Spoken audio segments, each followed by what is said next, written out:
Nous te bénissons ce matin, Seigneur, et nous te rendons toute la gloire. Nous te disons merci pour ton amour, merci pour ta fidélité. Seigneur, ta parole dit qu'au commencement était la parole était avec Dieu, la parole était Dieu. Seigneur, tu as dit que toutes choses ont été faites par la parole. Moi-même, je suis une parole. Tout être humain est une parole. Une parole qui va devenir un livre. Seigneur, je bénis ton nom, je glorifie ton nom. Ce matin encore, Père, nous nous abandonnons entre tes mains. Éclaire-nous, dirige-nous par ta parole. Rien que ta parole de vérité. Au nom de Jésus. Amen. Amen. Amen. Amen. On va prendre le livre de Jean.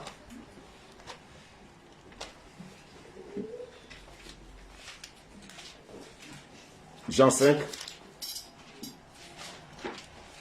Philippe, tu peux lire, s'il te plaît. Jean 5, du verset 1 au verset 15.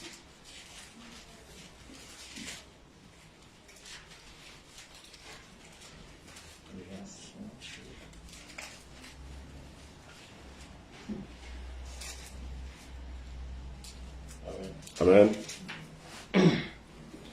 Jean 5, je lis la parole de l'Éternel, verset 1 à 15. Amen. Après cela, il y a eu une fête des Juifs. Et Jésus monta à Jérusalem. Or, à Jérusalem, près de la porte des brebis, il y a une piscine qui s'appelle en hébreu Bethesda. Et qui a 5 portiques. Verset 3. Sur ce portique étaient couchés un grand nombre de malades, des aveugles, des boiteux, des paralytiques qui attendaient le mouvement de l'eau. Car, verset 4, car un ange descendait de temps en temps dans la piscine et agitait l'eau. Et celui qui y descendait le premier, après que l'eau avait été agitée, était guéri. Quelle que fût sa maladie, Verset 5, là se trouvait un homme malade depuis 38 ans. Jésus, l'ayant vu coucher et sachant qu'il était malade depuis longtemps, lui dit, « Veux-tu être guéri ?» Le malade lui répondit, « Seigneur, je n'ai personne pour me jeter dans la piscine quand l'eau est agitée. Et pendant que j'y vais, un autre descend avant moi. Lève-toi, lui dit Jésus, prends ton lit et marche. » Aussitôt, cet homme fut guéri, il prit son lit et marcha. C'était un jour de sabbat. Les Juifs dirent donc à celui qui avait été guéri, « C'est le sabbat. Il ne t'est pas permis d'apporter ton lit. » Il leur répondit, « Celui qui m'a guéri m'a dit, prends ton lit et marche. » Il lui demandait, « Qui est l'homme qui t'a dit, prends ton lit et marche ?» Mais celui qui avait été guéri ne savait pas qui c'était, car Jésus avait disparu de la foule qui était en ce lieu. Verset 14. Depuis, Jésus le trouva dans le temple et lui dit, « Voici, tu as été guéri, ne pêche plus, de peur qu'il ne t'arrive quelque chose de pire. » Verset 15, cet homme s'en alla et annonça aux Juifs que c'était Jésus qui l'avait guéri. Alléluia, merci serviteur. Gloire à Dieu. Amen. Alors, bien aimé, il est question d'une histoire très intéressante ce matin. et le Seigneur va nous faire du bien. Amen. La Bible nous dit ici, bien-aimés, on dit que, je vais pas dire verset 2, or à Jérusalem, près de la porte des brebis, il y avait une piscine qui s'appelle en hébreu Bethesda et qui a 5 portiques. 5 portiques comme les 5 bien-aimées lettres du nom de Jésus. Alléluia. Et la Bible dit que sous ces portiques étaient couchés un grand nombre de malades, des aveugles, des boiteux, des paralytiques, qui attendaient le mouvement de l'eau. Mon Dieu, regardez bien dans ce monde aujourd'hui, les hommes malades. Regardez les paralytiques de ce monde. Regardez toutes ces infirmes, toutes ces personnes malades qui attendent une solution à leurs problèmes. Mais regardez bien, toutes ces personnes qui ont été citées ici, ils ont visité les hôpitaux. Ils ont même visité les chercheurs, ils ont visité bien aimé, les spécialistes de leur pathologie. Vous savez qu'en général, les hommes, Jésus est leur dernier recours. Beaucoup ont eu de l'argent. La pathologie s'est installée. Ils ont couru d'hôpital en hôpital. Hôpital en hôpital. De chirurgien en chirurgien. De pédiatre en pédiatre. De médecin en médecin. Imaginez-vous souvent, quand une femme a du mal, bien aimé, à procréer. Quand une femme a du mal à tomber enceinte, qu'est-ce qu'elle fait? Tout son salaire part, bien aimé, dans les consultations gynécologiques. Jusqu'à ce qu'un jour elle entende parler de Jésus. Je veux que tu acclames ce nom-là, parce que ce nom est puissant. Le nom de Jésus.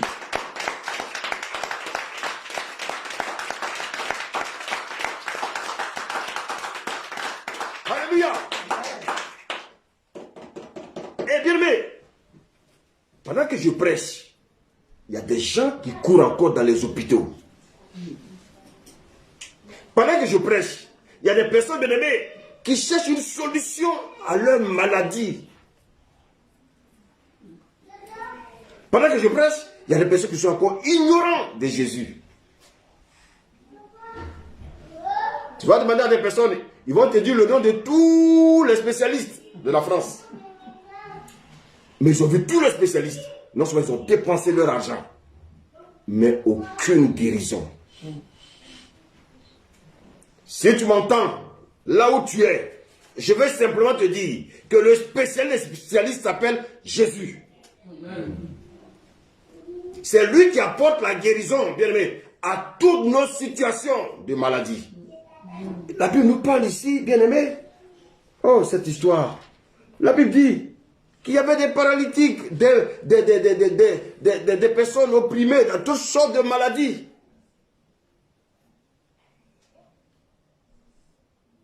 La Bible dit, il y a un ange qui descendait de temps en temps dans la piscine. Bien aimé, moi mon souhait, c'est que Jésus te visite tous les jours, pas de temps en temps. Je veux que Jésus te visite tous les jours. Je veux que Jésus vous visite ce matin tous les jours. Toi qui m'écoutes, Jésus visite ta maison. S'il y a des malades là-bas, les malades reçoivent la guérison ce matin. Merci Jésus, my God. Eh bien, la Bible nous dit qu'un ange descendait de temps en temps. C'est comme il y a beaucoup aussi aujourd'hui, ils adorent Jésus de temps en temps. Il y en a qui lisent la Bible de temps en temps. Alléluia. Il se dit chrétien, mais il médite la parole de temps en temps. Mais si tu médites la parole de temps en temps, tu seras un chrétien de temps en temps. Alléluia. Amen. J'étais avec les jeunes là toute la semaine.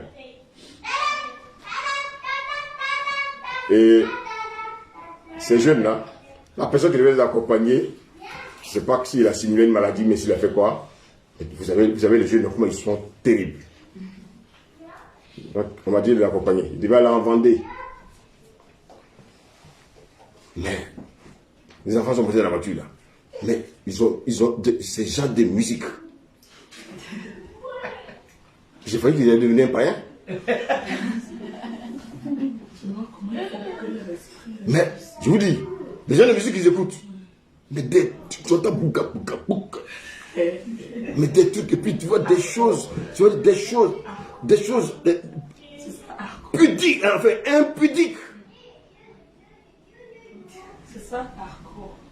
Hardcore musique. Les jeunes, la musique qu'ils écoutaient, mais tu entends bouka, bouka, bouka, bouka. Voilà. Toi, tu dis, tu es homme de Dieu, tu vas voir aujourd'hui. Mais je bénis le Seigneur, c'est que dans ça, j'ai pu gagner une âme. Amen. Amen. La Bible avec laquelle je suis parti, à la fin, j'ai dit, ça c'est pour toi. Amen. La personne était heureuse comme ça. J'ai dit, merci Seigneur. Amen. Moi, nous sommes dans un monde où ces jeunes-là, pour les avoir,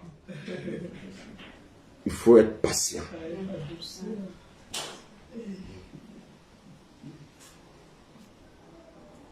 Non. Que le Seigneur nous aide. Et quand je les regarde, j'ai une grande compassion. Une grande compassion pour ces jeunes. Bien-aimés. Mais gloire soit rendue au Seigneur. Je sais que, à cause de l'onction, le Seigneur les visitera un jour. Et bien-aimés, il est question ici, donc, des personnes malades devant une piscine. Donc, en fait, la piscine était un peu comme un hôpital. Les gens ne savent pas que, bien aimé, Jésus, c'est un grand médecin. Quelles que soient les situations que nous traversons, Jésus peut nous apporter la solution. Bien aimé, je glorifie le Seigneur pour la vie qu'il a donnée à chacun. Et c'est pour ça que, bien aimé, vous savez, avec les païens, on doit aller doucement. Aujourd'hui, même quand je les vois de manière, leur manière de l'habiller, je ne dis plus rien. Pourquoi? Parce que si je veux regarder leur habillement, je ne vais pas les gagner.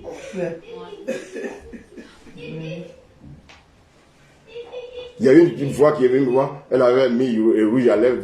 Je suis belle? Je suis belle. Il dit non, tu es la plus belle. Il faut pas aller contre ça. Elle va plus t'écouter. Alléluia. Amen. Mais le Seigneur permet toujours des moments où quand on est à deux, aïe, je mets les choses doucement, doucement. Et quand je mets le rouge à lèvres, là, je commence à ne plus le voir. Parce que sur le champ, je n'ai pas attaqué. C'est après, maintenant, l'Esprit de Dieu maintenant m'aide à parler à ses enfants. Que le Seigneur nous aide. Alléluia. La Bible nous dit que un ange descendait de temps en temps. Et qu'est-ce qu'il fait? Il agitait l'eau. Et celui qui y descendait le premier, après que l'eau avait été agitée, était guéri. Quelle que fût sa maladie. Donc Jésus guérit toutes les maladies. Amen. Amen. Toi qui me couches, tu es impuissant, viens à Jésus. Amen. Alléluia. Amen. Alléluia. Amen. Mais il est question d'une personne ici. La Bible dit, là se trouvait un homme malade depuis 38 ans. Est-ce que vous savez qu'on peut être chrétien pendant 38 ans et puis la vie peut ne pas changer? On peut être chrétien pendant 38 ans, mais rien ne change dans ta vie. Alléluia.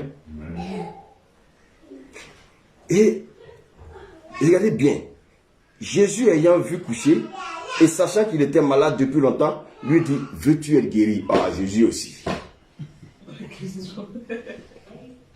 Oh! Attends, Philippe, imagine-toi, tu es dans la salle d'attente et puis le médecin vient, il te voit en train d'attraper ta bouche chez le dentiste. Et puis il vient dire, veux-tu être guéri? Ah, monsieur le dentiste, vous aussi. C'est vrai, par politesse, je veux dire oui. Mais est-ce que cette question a besoin d'être posée? Vous savez pourquoi Jésus pose cette question? Parce que Jésus connaît le cœur de l'homme.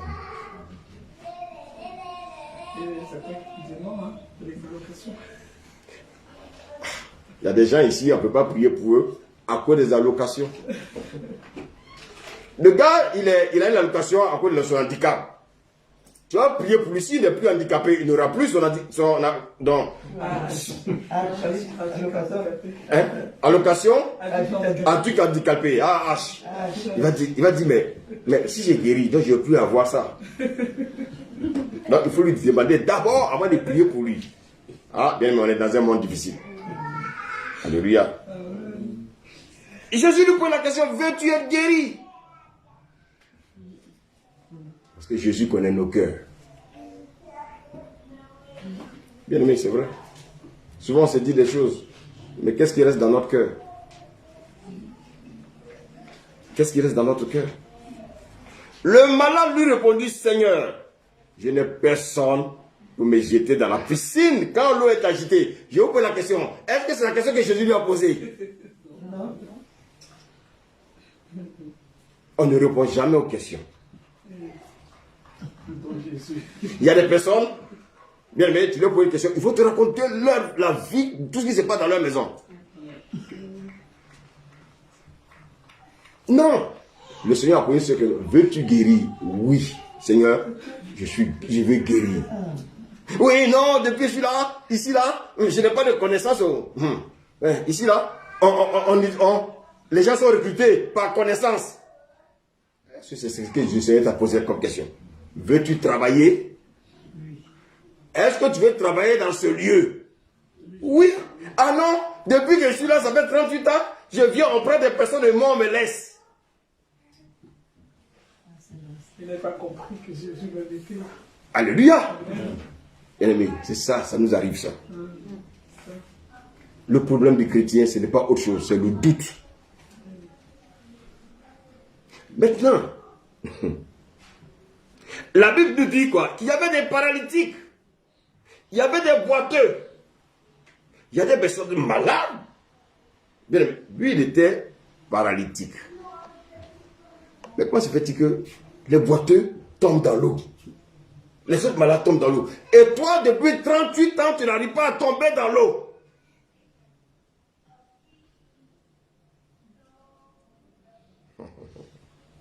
Alléluia. Amen. Écoutez bien. On parle ici d'un ange. Mais regardez, le monsieur, il précise ici, il dit, je n'ai personne. Donc en fait, ceux qui aidaient à tomber dans l'eau, c'était qui? Des personnes. La question que maintenant on va se poser, pourquoi depuis 38 ans, aucune personne n'aide cet homme à tomber dans l'eau?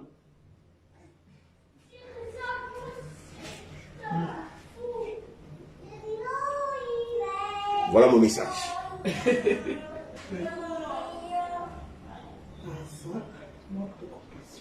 Ils sont tous là devant la piscine.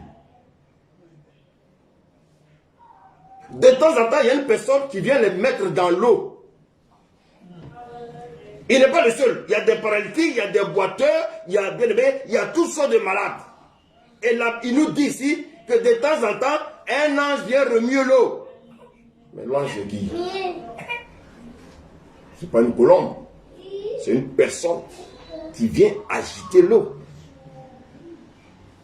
Et donc, pour que les personnes puissent tomber dans l'eau, cette personne a besoin d'une aide humaine qui la met dans l'eau. Mais pourquoi lui?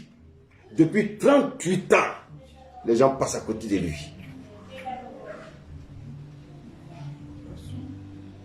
Il y a des bébés qu'on a mis dans l'eau. Aujourd'hui, ils ont 38 ans. Lui, il est encore là-bas. Pourquoi cet homme a été abandonné pendant 38 ans devant la piscine de Bethesda? Ah, Seigneur. Mais cet homme, quel était l'état de son cœur? Alléluia. Amen. Non, bien, mais réfléchissons. Comment On peut laisser une personne devant la piscine de Bethesda pendant 38 ans. Ça veut dire quoi? Ça veut dire qu'il y a des personnes qui venaient le même jour, ils recevaient leur guérison. Des personnes qui venaient le même jour, on les poussait, ils recevaient leur guérison. Mais lui, les gens passent autour de lui. Les gens passent autour de lui. Les gens passent autour de lui. Les gens viennent à côté de lui. Mais on ne le touche pas. Bien aimé, tu peux être dans l'assemblée. Lorsque le mouvement de l'esprit est en marche, l'esprit ne peut ne pas te toucher.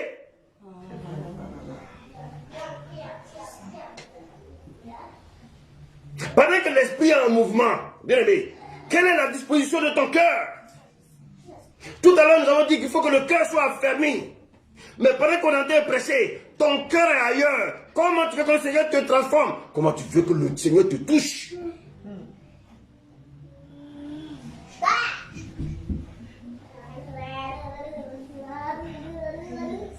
Le Seigneur touche ceux qui ont le cœur disposé. Cet homme était dans la distraction.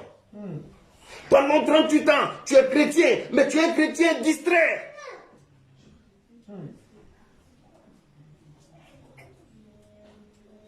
De temps en temps, tu viens à l'église pour te faire plaisir. Non, bien aimé, quelle est ta marche chrétienne? Est-ce que tu es sincère avec Dieu? Est-ce que cet homme était sincère avec le Seigneur? Et regardez bien l'exemple de cette femme qui perdait du sang depuis 25 ans. La Bible dit, quand elle a entendu parler de Jésus, et qu'est-ce qu'elle a fait? Elle a bravé, bien aimé, l'obstacle. Il y avait du monde comme ça. Toutes ces personnes-là voulaient toucher Jésus. Mais bien aimé, la Bible dit, elle est passée par derrière. Qu'est-ce qu'elle a fait? Elle a touché le vêtement de Jésus. Et Jésus a dit, qui m'a touché? My God, bien aimé. Combien de personnes touchaient Jésus? Mais quand la femme l'a touché, il a dit, qui m'a touché?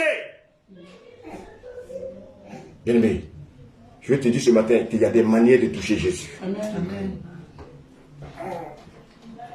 On ne touche pas Jésus du bout des lèvres. On touche Jésus avec notre cœur. Cette femme, elle a touché Jésus avec son cœur. Elle a touché Jésus avec son cœur. Elle n'a pas touché Jésus avec ses lèvres. Elle a touché Jésus avec son cœur. Elle n'a pas touché Jésus avec ses mains.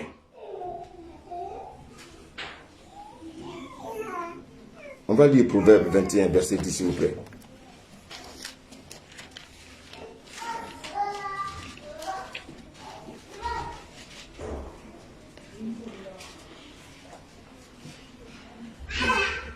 Donc, Proverbe 21, verset 10, j'ai lu la parole. L'âme du méchant désire le mal. Son ami ne trouve pas grâce à ses yeux. Bien-aimé, vous voyez comment la parole est puissante. Regardez bien. On revient dans Jean 5. Dans le même passage, on nous dit dans le verset 9, ceux qui auront fait le bien ressusciteront pour la vie, mais ceux qui auront fait le mal ressusciteront pour le jugement. Ça, c'est au temps de l'avènement de Christ. Lorsque Christ reviendra, la Bible dit quoi? Il mettra l'un à droite, un groupe à gauche. Bien, je veux que tu sois du bon côté. Alléluia. Amen. Amen. Moi-même, je ne sais pas. Je dois persévérer. Priez pour moi, parce que je ne veux pas me retrouver à gauche. Bien aimé, cet homme, il avait quel problème? Les gens viennent, ils guérissent. Les gens viennent, Dieu les touche. Mais toi, Dieu ne te touche pas. Tu es dans l'assemblée. Les gens viennent, ils se marient, ils s'en vont, ils se marient, ils s'en vont. Mais toi, tu es là, point de mari.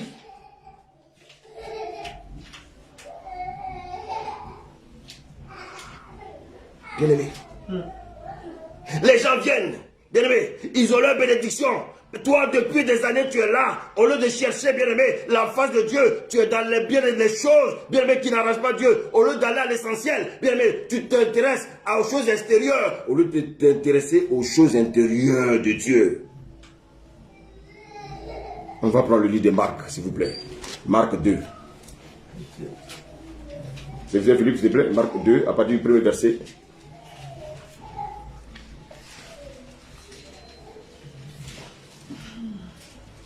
À partir du premier verset. Amen.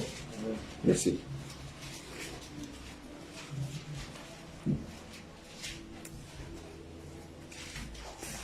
Marc 2, à partir du premier verset. Amen. Amen. Je lis la parole de l'Éternel. Quelques jours après, Jésus revient à Capernaum. On a appris qu'il était à la maison. Et il s'assembla un si grand nombre de personnes que l'espace devant la porte ne pouvait plus les contenir. Il leur annonçait la parole. Amen. Continue. Verset 3. Des gens vinrent à lui, amenant un paralytique porté par 4 hommes.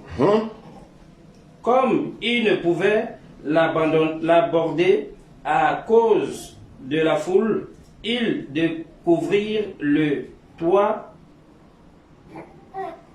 de la maison où il était, et ils descendirent par cette ouverture le lit sur lequel le paralytique était couché. Verset 5. Jésus, voyant leur foi, dit au paralytique: mon enfant, tes péchés sont pardonnés. Alléluia. Merci Seigneur. Écoutez bien l'histoire. Tout à l'heure, dans Jean 5, on a parlé d'un paralytique, mais qui était devant la piscine de Bethesda pendant 38 ans. Et là, il est question de qui? Il est question d'un autre paralytique.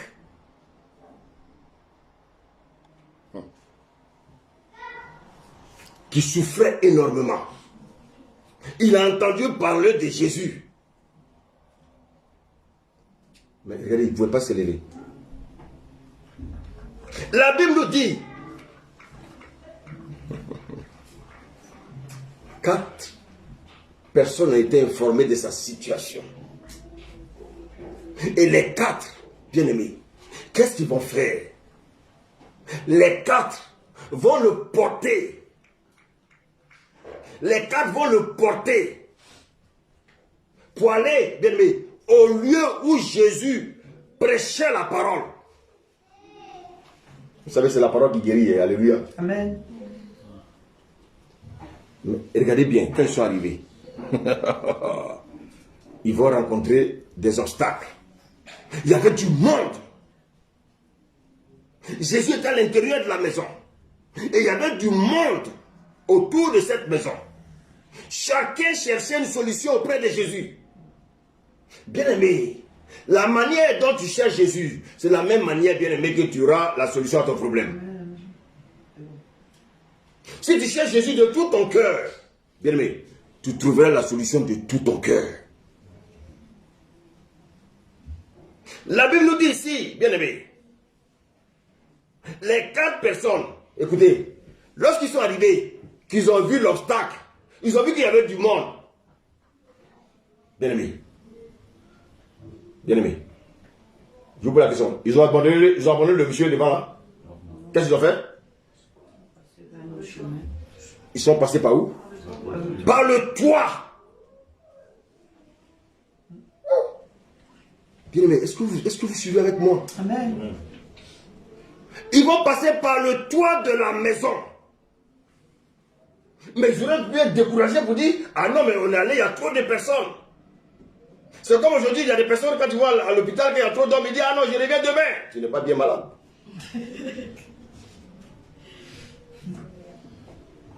Alléluia. Amen. Quand on va payer l'impôt et puis il y a le rang, on peut dire: on peut venir demain. Alléluia. Mais ta maladie, une maladie qui te ronge, parce qu'il y a une file de personnes, tu dis non, moi je reviens demain. Et la Bible nous dit, ils vont prendre les 4, ils vont prendre Jésus, ils vont prendre le paralytique, ils vont monter sur le toit de la maison. Dis-moi, comment je verrai que tu es un vrai chrétien? C'est ta détermination avec Christ. Vous savez, les vrais chrétiens, on les reconnaît. Ils sont, c'est-à-dire, ils ne jouent pas avec les choses de Dieu. Quels que soient les embrouilles, quel que soit ce qui se passe, mais ils sont attachés à leur Dieu. Et ces hommes, la Bible dit, ils n'ont pas regardé les obstacles. Ils n'ont pas dit, mais il y a trop d'hommes là. Aïe, aïe, aïe. Ah, monsieur, on va te laisser là. Non. Est-ce que vous savez que vous pouvez manifester la foi pour d'autres personnes? Il y a des gens qui n'ont pas de foi, mais ta foi peut lui apporter la solution à son problème. Et c'est pour ça que le Seigneur nous demande d'intercéder les uns les autres. Alléluia. C'est ça. Je vois que mon frère est malade. Et j'arrive chez lui, je vois qu'il est faible. Je prends le poids. Je décide de jeûner pour lui. J'oublie mon problème. Vous savez, les chrétiens, on aime trop jeûner pour nous, pour nos problèmes. De temps en temps, jeûne aussi pour ton frère, jeûne aussi pour ta soeur, afin que son problème soit résolu. La Bible nous dit ici, qu'est-ce qu'ils vont faire? On dit, voyant leur foi. Vous voyez, les 4 là avaient la foi.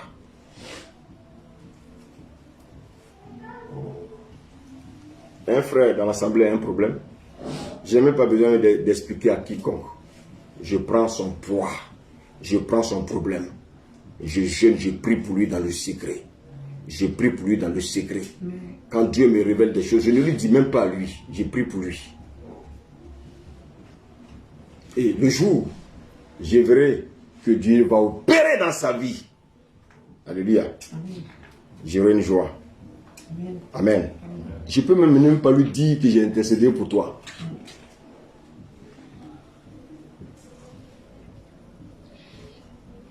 Alléluia. Parce que ce qui est important, c'est le résultat. Parce que je ne veux pas chercher une gloire. Alléluia. Ah, tu as vu, c'est moi qui ai intercédé pour toi. Hein? Non. J'intercède dans le secret. Et quand je vois la solution, je suis heureux. Parce que je sais que j'ai marqué des points devant Dieu. Dis Amen. Amen. Je n'ai pas besoin de parler ça. Dieu va s'occuper aussi de moi. Il dit, voyant leur foi, dit au paralytique, mon enfant, tes péchés sont pardonnés.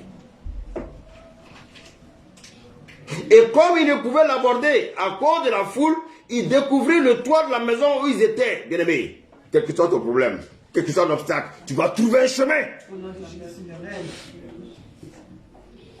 Quels que soient les problèmes que tu as, bien aimé, si tu es déterminé, tu vas trouver un chemin pour avoir une solution à ton problème. Ah, bien aimé. Et la Bible dit, Jésus l'a guéri, quelle foi, quel engagement, quelle détermination. Bien aimé, ce matin, je voulais que tu sois déterminé. Regardez bien ce qui se passe autour de nous. C'est-à-dire, on voit le diable même. C'est-à-dire, on voit que l'Antéchrist a mis en marche son programme. Et c'est pour ça qu'on doit être unis. Dites Amen. Amen. Vous savez, on a besoin d'être encore 10 fois plus unis. Si on va de manière dispersée, il va nous avoir. Alléluia. Amen. On dit, maintenant, je veux me concentrer pour prier pour des gens. Je veux éloigner de moi toute forme d'amertume. Alléluia. Donc, je demande au Seigneur, Seigneur, donne-moi la force. Où tu veux m'envoyer, envoie-moi. Je veux faire la paix. Je suis fatigué. Vous savez, moi, je ne veux pas rater le ciel. Je ne veux pas rater le ciel.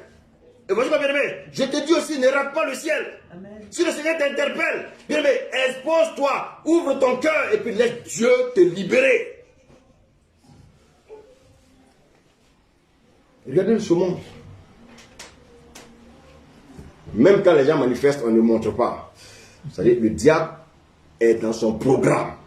Et ce programme-là, personne ne peut l'arrêter. Mais toi, tu peux l'arrêter. Dis Amen. Parce que toi, tu as la prière. Dis Amen. Amen. Soyons concentrés. Alléluia. Laissons les choses qui n'ont pas de tête ni queue. Ce n'est pas important. Alléluia. Les erreurs, on va les commettre tous. On va même peut-être en commettre encore. Parce qu'on n'est pas parfait.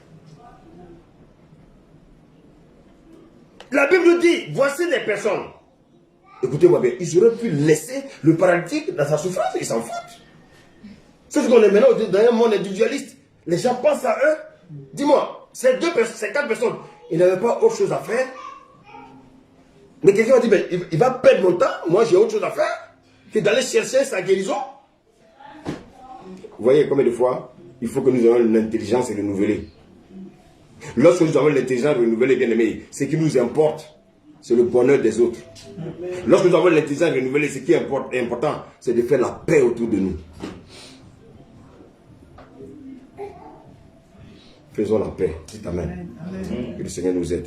Amen. La Bible dit, les 4, d'un commun accord, ont décidé d'aller vers cette personne-là. Mais pour la sauver. Pour la sauver. Il faut que cela soit nos pensées à nous, chacun. Alléluia. Quand nous voyons un frère, nous voyons une soeur dans une situation, cherchons son bonheur. Dites Amen. Ne cherchons pas le pire. Parce que toute mauvaise pensée qui reste en nous, le diable utilise ça pour nous détruire nous-mêmes. Alléluia. Amen. Ne laissons pas l'ennemi nous distraire. Amen. Bien aimé, la Bible dit, ces 4 personnes, ils auraient pu aller à la pêche. Ils auraient pu dire, écoutez, allons chercher du travail, il faut qu'on nourrisse nos parents. Mais ils ont dit, cet homme est paralytique. Et on a entendu parler de Jésus. Il paraît qu'il est dans les contrées. Amenons notre ami, amenons notre frère pour qu'il reçoive la guérison. Bien aimé, vous savez, quand on aime le Jésus, on fait que tout le monde, bien aimé, reçoive Jésus. Amen. Vous savez quoi, bien aimé, souvent, tu es là comme ça, puis tu as envie d'évangéliser, tu as envie de parler de Jésus autour de toi. Parce que, bien aimé, tu as reçu quelque chose et tu veux le transmettre aux autres. Et c'est ça qui doit être c'est ça qui doit nous animer. Alléluia. Amen. Nous vivons sur cette terre. Les choses peuvent nous arriver. Maintenant, regardez bien les 2 schémas. Pourquoi cet homme, il est devant la piscine depuis 38 ans. Il n'a pas d'aide. Et cet homme, subitement, il a 4 personnes. Là, ce n'est pas une personne. 4 personnes qui veulent l'aider. Regardez bien. Cet homme qui était devant la piscine Bethesda, quelles étaient ses relations avec les gens autour de lui? Quelles étaient ses relations avec les gens qui étaient autour de lui? Peut-être qu'il avait des rancœurs avec les gens qui étaient autour de lui. Peut-être que les gens qui étaient autour de lui, il leur parlaient mal.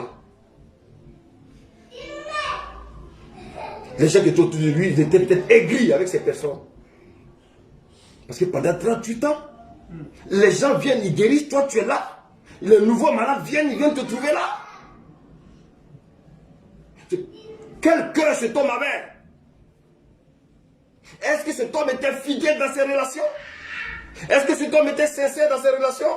Bien aimé, quelles sont les relations que nous avons les uns les autres? Quelles sont les pensées que nous avons les uns les autres? Est-ce que nous avons de bonnes pensées ou bien nous avons de mauvaises pensées? Pourquoi cet homme depuis 38 ans, il est devant la piscine et il souffre? Aucune aide. Aucune aide ne s'approche de lui. Pourtant, les gens passent, ils le voient en train de souffrir. Mais personne ne s'approche de lui. Est-ce que cet homme qui était devant la piscine de Bethesda, qui souffrait depuis 38 ans, est-ce que cet homme était une bonne personne? Pourquoi personne ne voulait l'aider? Bien-aimé. Bien-aimé. Les gens venaient autour de lui. Il prenait les autres malades. Il les jetait dans la piscine. Mais lui, les gens passaient à côté de lui. Regardez bien souvent l'état de notre cœur. Nous crée des problèmes. Nous n'avons pas de cœur bien. Et ça fait que, bien aimé, l'ennemi passe autour de nous. Au lieu de nous apporter de l'aide, les gens passent. Bien aimé, nous perdons beaucoup de grâce à cause de l'état de notre cœur. Cet homme qui était devant la piscine de Bethesda, quel était l'état de son cœur? Pourquoi les autres, on arrivait à les jeter dans l'eau, mais pas lui? Et cet homme, bien aimé, paralytique, il a été aidé par 4 personnes. Pourquoi? Parce que dans le quartier, ce gars-là, il est très gentil. Ce gars-là, il a de bonnes relations. Oh, ce gars-là, il fait du bien. Oh, ce gars-là, il parle avec tout le monde. Ce gars, il n'a pas de rancune avec contre quiconque. Mais cet homme qui était devant la piscine de Bethesda, il était rancunier avec tous ses voisins.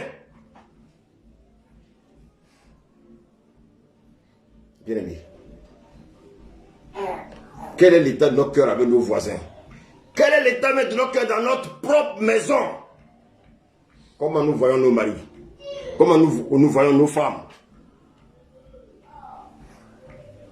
Est-ce que, bien-aimé, je suis respectueux de mon mari?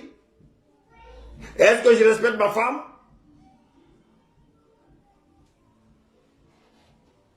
Est-ce que je m'occupe de mon mari, le mari que Dieu m'a donné? Est-ce que je me suis marié simplement pour des choses matérielles? Bien-aimé, qu'est-ce que cet homme a pu bien faire au monde entier? Personne ne veut l'aider. Il y a des personnes, bien-aimées, qui souffrent dans la vie active à cause de leur caractère, à cause de leur comportement. Personne ne veut les approcher. Et cet homme, il était devant la piscine. Personne ne voulait le toucher.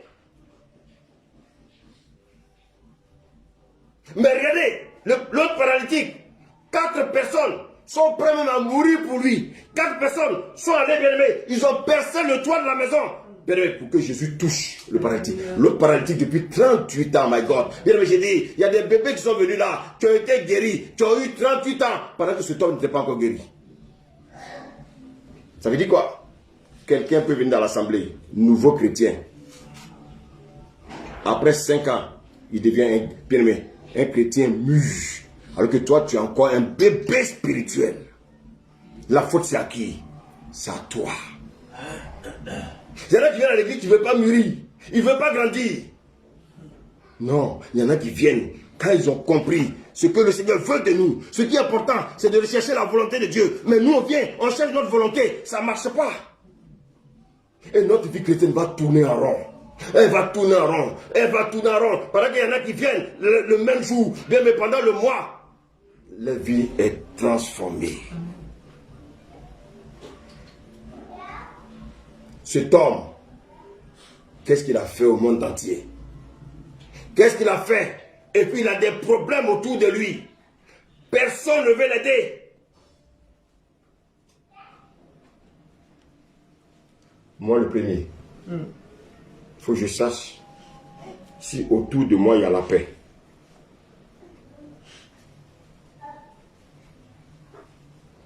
S'il n'y a pas la paix, je donne au Seigneur de me donner la force d'apaiser les cœurs.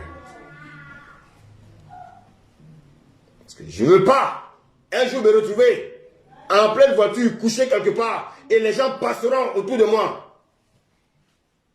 Pourquoi? Parce que j'ai refusé, bien aimé, de faire la paix autour de moi. Vous savez, il est permis à un homme de mourir une seule fois. Et après cette mort vient le jugement. Il y en a qui parlent de purgatoire. On va les purger qui là-bas? On meurt une seule fois. Malheureusement, en France, je vois des grosses chapelles. Ces chapelles-là sont construites, bien aimées, pour les morts. C'est quand la personne est morte, maintenant on prend des corbias pour entrer dans l'église. Le Dieu que nous servons n'est pas un Dieu des morts, c'est le Dieu des vivants. Pendant ton vivant, tu n'es jamais rentré dans une église. Et puis à la mort, tu vas faire quoi dans l'église?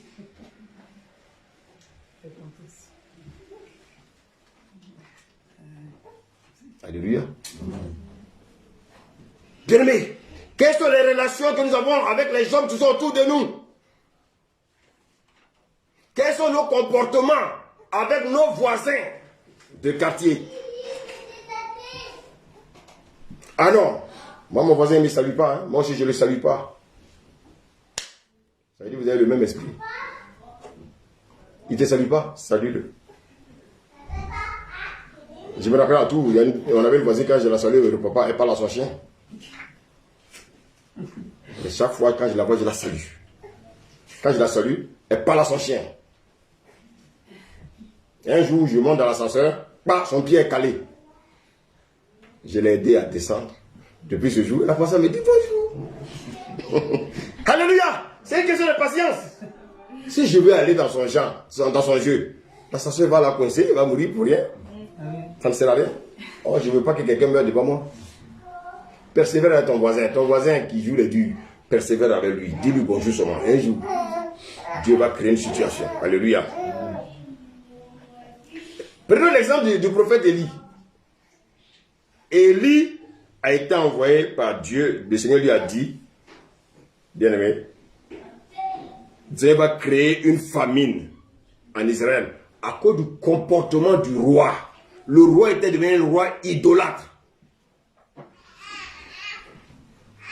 Et Dieu lui a dit, va, je t'amène, il y aura la famine. Mais à un temps, tu vas proclamer une parole. Mais Seigneur, tu m'envoies dans un endroit où il y a la famine. Donc moi, je ne mangerai pas. Alléluia. Mais je vais te dire, quelle que soit la famine, Dieu te donnera à manger. Amen, amen, amen. C'est pour ça que, bien aimé, je vous dis que les temps dans lesquels nous vivons sont des temps où nous devons, c'est maintenant que nous devons, bien aimé, passer du temps dans la prière. C'est maintenant que nous devons maintenant manifester notre foi. Bien aimé, tu sais, souvent, on pense que quand on est seul, on prie. C'est pas vrai. Dites-moi, quand tu es seul, tu pries combien de temps? C'est pas vrai. L'ennemi va t'envoyer un programme tout de suite. Si ce n'est pas un programme, quelqu'un va t'appeler tout de suite. Oh, qu'est-ce que tu fais? Oh, tu laisses la Bible, tu es parti. Et je sais que j'ai des frères et sœurs avec lesquels j'ai un temps de prière, j'ai un temps de communion. Bien aimé, ça m'aide, ça. Au moins, ça me permet de rester en communion. Vous savez, pourquoi Dieu a créé l'église? Dieu est très intelligent. Parce qu'il sait que individuellement, ça va être compliqué pour nous. Alléluia. Amen. Et la Bible nous dit que Élie, le Seigneur lui dit, va au Torah de Jabot, au Torah de Kérit, pardon. Le Torah, là, ça va te servir d'abreuvage. Mais j'enverrai qui? Des corbeaux te nourrir. C'est qui les corbeaux? C'est un animal là, impur.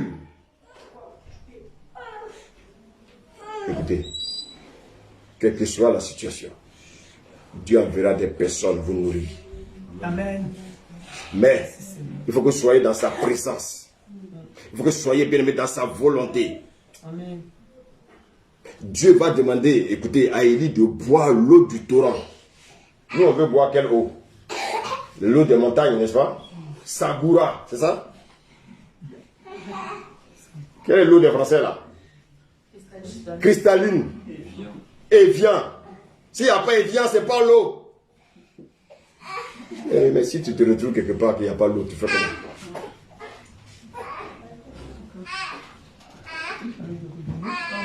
Alléluia. Alléluia. Bien aimé, s'il vous plaît, calmez le jeune là, s'il vous plaît. Donc la Bible nous dit que Élie va boire l'eau du torrent jusqu'à ce que l'eau finisse. Mais Dieu envoya le corbeau, lui envoyait la viande. Vous voyez la viande qui était au bec du corbeau la vieille. Vous savez comment il faisait pour manger? Est-ce que vous savez comment il faisait pour manger? Est-ce que le corbeau lui envoyait directement la nourriture? Il fait quoi? Il déposait. Et qu'est-ce qu'il faisait quand il déposait? Lui, il faisait quoi, le corbeau? Voilà. Pendant qu'il était de boire, lui tombe sur la viande, il mange.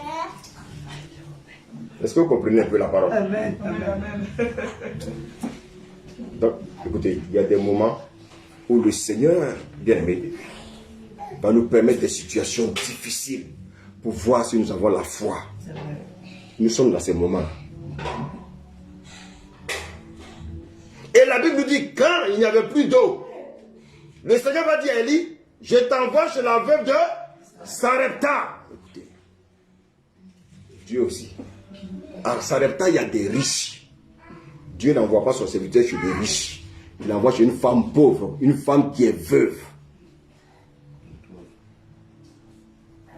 Je vous pose la question. Est-ce que Élie a approché? Il a obéi. Il est parti chez cette femme. Alléluia. Il est parti chez cette femme. Et regardez, en tant que prophète, quand il allait chez une femme, il est parti comme un enfant. Il y avait seulement un petit grain de farine. Il a dit, nourris-moi d'abord.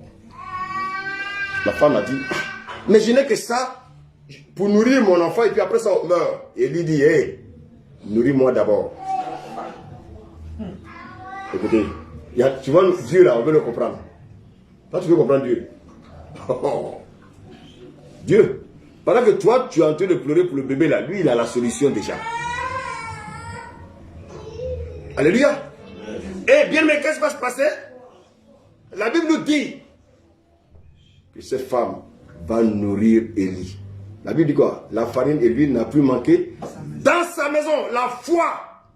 Dieu mettra souvent dans des situations parce qu'il veut nous bénir. Écoute-moi bien. Dieu ne va pas te bénir quand ton ventre est plein. Il ne va pas te donner à manger quand ton ventre est plein. Il va te donner à manger quand ton ventre est vide. Quand il n'y a plus rien autour de toi. Mais nous, les chrétiens aujourd'hui, nos frigos sont pleins. On ne vit plus pour la foi. Les frigos sont déjà pleins. Donc c'est pour ça qu'on ne prie pas. Déjà quand la fin du bois arrive, là, on dit oui, il y aura bientôt une quoi. Il faut remplir. Nous ne vivons pas par la foi. Alléluia. Et la Bible nous dit, Élie, à cause du bien que cette femme a fait, Élie, l'huile, la farine n'a plus manqué dans sa maison. Écoutez, faites du bien autour de vous. Quand tu ne fais pas du bien, ça te rattrape. Il y a des personnes qui souffrent aujourd'hui dans le monde. Il y a des gens qui sont même SDF. Les gens viennent, ils s'occupent des autres, mais eux, on les oublie. Pourquoi? Parce qu'ils ont fait du mal dans leur vie. Quand tu fais du mal dans ta vie, ça te rattrape.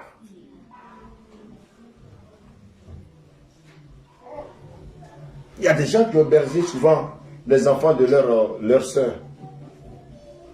Ils ont 3 enfants. Leur soeur, qui n'a peut-être pas les moyens, les a confié les 2 enfants.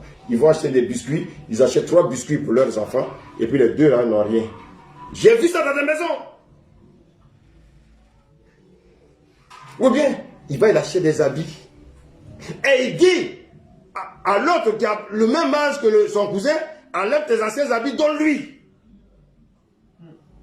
Ce sont des choses qu'on voit. Mais Dieu regarde tout. Bien, mais les habits, ça coûte quoi? Tu as 5 enfants. Même si ce sont tes neveux. Achète les mêmes habits, ça coûte quoi? Rien. Mais il va dire à son propre fils, les habits dans lesquels il a fait pipi là, ils ont lavé là. Enlève ça, donne ça à ton cousin. Le cousin, il n'a pas le choix. Il porte les pipis. Vous savez, ce que je dis, il y en a qui savent. On a vu ça. On a été, écoutez, on a été si petits, nos parents n'avaient pas les moyens, on savait comment ça se passe.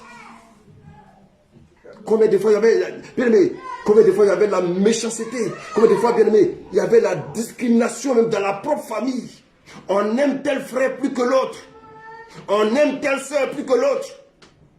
Parce que celle-là, elle a épousé quelqu'un qui est riche, l'autre elle a épousé quelqu'un qui est chrétien, le chrétien on le néglige. Et le père, la mère, les regards sont portés sur celui-là qui apporte le riz. Quand il vient à la maison est remplie de riz. Oh, le chrétien, quand il vient Bible. C'est Bible, les gens vont manger. Donc, il préfère s'attacher à celui qui apporte la nourriture. Vous voyez combien de fois? Combien de fois le diable nous trompe? Et quand tu te comportes comme ça, tu fais du mal. Dieu t'attend à un carrefour. Tu seras devant une situation. Personne ne sera autour de toi. comme ce vieux devant la piscine Bethesda. Qu'a-t-il fait? Les gens viennent, ils s'en vont. Ils viennent, ils s'en vont. Ils viennent. Ils ont leur guérison pendant 38 ans. Personne autour de lui. Je voulais terminer avec l'histoire de Joseph. Joseph va se retrouver chez Potiphar. Et la Bible nous dit, on va lire dans le livre de Genèse.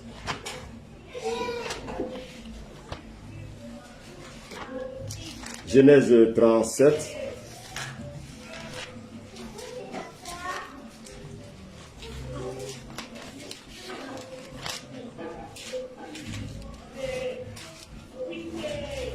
Je crois qu'on va bientôt commencer le livre d'Apocalypse. Amen. Je pense que je suis maintenant un peu prêt. Amen. On n'est jamais prêt. On n'est jamais prêt. C'est le Seigneur qui nous aide. Alléluia. Donc, Genèse 37. Regardez bien ce qui va se passer. La Bible nous dit que Joseph a été récupéré par un Potiphar. Un monsieur qui s'appelle Potiphar. Et Joseph, qu'est-ce qui va se passer dans la vie de cet homme? La Bible nous dit, allons dans Genèse 39, excusez-moi.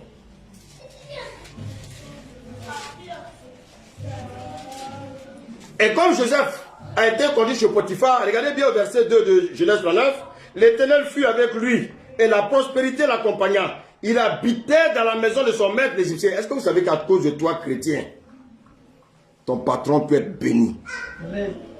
Parce que le patron t'a embauché dans sa société. À cause de toi, à cause de tes prières, Dieu bénit ton patron. Parce que Dieu veut qu'il te donne à manger. Et c'est pour ça qu'il ne faut jamais maudire vos patrons, même s'ils sont des francs-maçons, c'est pas grave. Prie pour eux. La Bible nous dit, au verset 3, son maître vit que l'Éternel était avec lui. Donc, comment il a fait pour voir que l'Éternel est avec lui? Donc, vous voyez que les hommes du monde, les sorciers, ils ne voient pas? Ils voient l'étoile. La Bible nous dit que son maître et que l'Éternel faisait prospérer entre ses mains.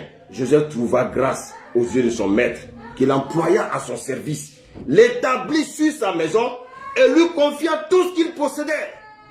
Et dites-moi, qui préfère ça aujourd'hui? Personne. Dès que Potiphar lui établit sur sa maison et sur tout ce qu'il possédait, l'Éternel bénit la maison de l'Égyptien à cause de Joseph, et la bénédiction de l'Éternel fut sur lui, ce que lui appartenait, soit à la maison, soit au champ. Il abandonna donc aux mains de Joseph tout ce qui lui appartenait, et il n'avait avec lui d'autre que celui de prendre sa nourriture. Or, Joseph était beau de taille et beau de figure. Et il y a des avantages que nous avons qui peuvent nous créer des problèmes. Il y a des avantages que nous avons qui peuvent nous créer des problèmes. Regardez bien. Frère, tu arrives en France, tu es sans papier, et puis tu tombes sur la femme de Macron. Elle dit, fais un coup, je te donne une maison. Je te donne les papiers tout de suite. Un coup seulement. Réfléchissez. Non, laissons. Je ne vous demande pas d'être spirituel. Il faut réfléchir. Qu'est-ce que tu fais? Tu as dit au revoir à tes parents comptent sur toi. Tu arrives, tu travailles, et la femme de Macron dit, One Soma. Je te donne papier, tu es français. Tu as vu le château là? On te donne, tu ramènes des serveurs, tout ça. Et je ne veux pas qu'on soit spirituel aujourd'hui là. Laissons. Qu'est-ce que tu fais?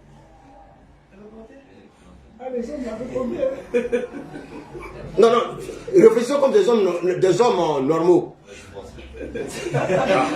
Voilà. Il a compris. Il a dit quoi? Thomas, tu as compris? Thomas, j'arrive de l'Afrique. Je suis sans papier. Et on veut me rapatrier. Et puis je rencontre la femme d'un président qui me dit, ah, viens avec moi. Et puis je vais te donner les papiers, je vais te donner des maisons, tout ça. Qu'est-ce que tu fais? Si tu refuses, on te rapatrie dans ton pays.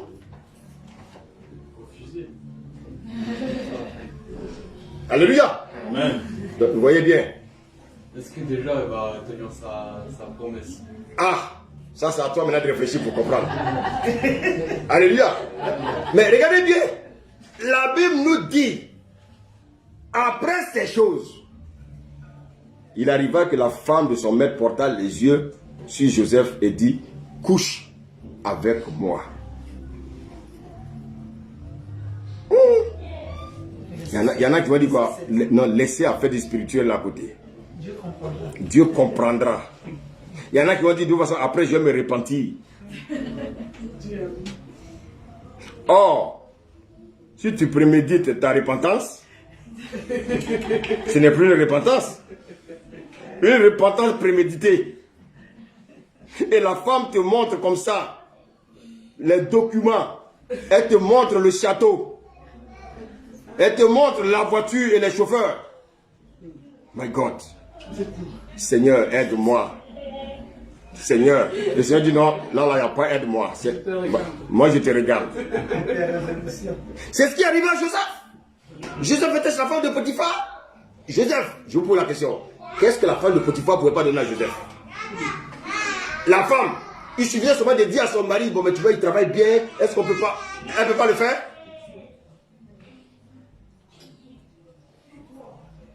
Écoutez bien.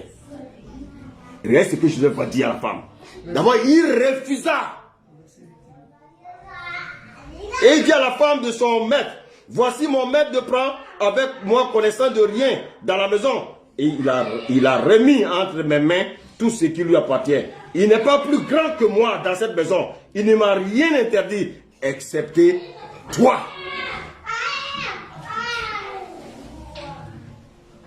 Bien aimé, il dit, excepté toi.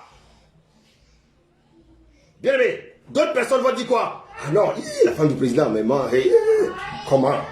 Ah non, comment? Il faut que je rapporte la femme du président. Ah, moi, la femme du président est tombée fan de moi. Et la femme du président est tombée amoureuse de moi. Joseph dit non. Parce que vous savez, Joseph connaît les conséquences qu'il y a dans l'impudicité. Il connaît les conséquences qu'il y a dans l'adultère. Regardez bien, Joseph sait que son grand frère a perdu le droit. Il a perdu la prééminence.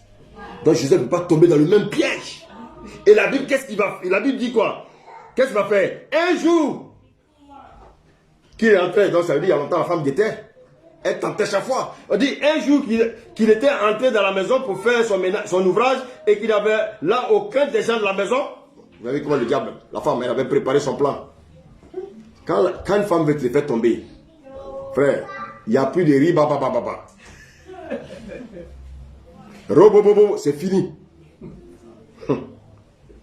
Elle le saisit par son vêtement en disant, couche avec moi, my God. Ah, Joseph a dû tressaillir. Il dit, ah, celle-là, qu'est-ce qu'elle veut me créer comme problème? Couche avec moi. Combien de personnes vont refuser de coucher avec cette femme? Alléluia. Et la Bible nous dit ici, bien aimé, elle le saisit par son vêtement en disant, couche avec moi. Il lui laissa son vêtement dans la main. Et ça, qui connaît cette parole-là? S'enfuit. Il y a une parole dans la Bible donc, qui dit ça, non? Fuyez les. Nous pour la question. Où Joseph a su ça? Et c'est pour ça qu'on doit être enfermé dans la parole. Quand le diable va venir les flèches, tu lui dis, oh mon ami, il est écrit. Amen. Quand le diable te dit d'aller gifler ta femme, tu dis, mon ami, il est écrit. Quand tu refuses de te soumettre à ton mari, le diable te dit, ne te soumets pas à ton mari. Tu dis au diable quoi? Il est écrit dans Ephésiens 5 verset, tant. Le diable va te respecter, il va dire, non, ce gars-là, quittons sa maison. Mais quand tu obéis, il dit, ah, il s'assoit dans cette maison. Écoutez-moi bien. À cause du bien que Joseph a fait, non seulement à Potiphar, parce qu'il n'a pas couché avec sa femme. C'est vrai, il va se retrouver en prison. Ils vont mentir sur lui. Joseph en prison, il va faire du bien, il va servir Dieu, il va, bien aimé, traduire, interpréter des songes. Joseph avait du bien. À cause du bien que Joseph a fait, Joseph va devenir premier ministre. Écoutez, le bien que nous faisons n'est jamais perdu. Et c'est pour ça qu'il faut faire du bien autour de nous. Même si quelqu'un te fait du mal, pardonne. Pardonne. Toi, fais-lui du bien. La Bible dit quoi? En lui faisant du bien. Ce sont quoi? En tant que tu? Si quelqu'un vient vous faire du bien, bénissez Dieu.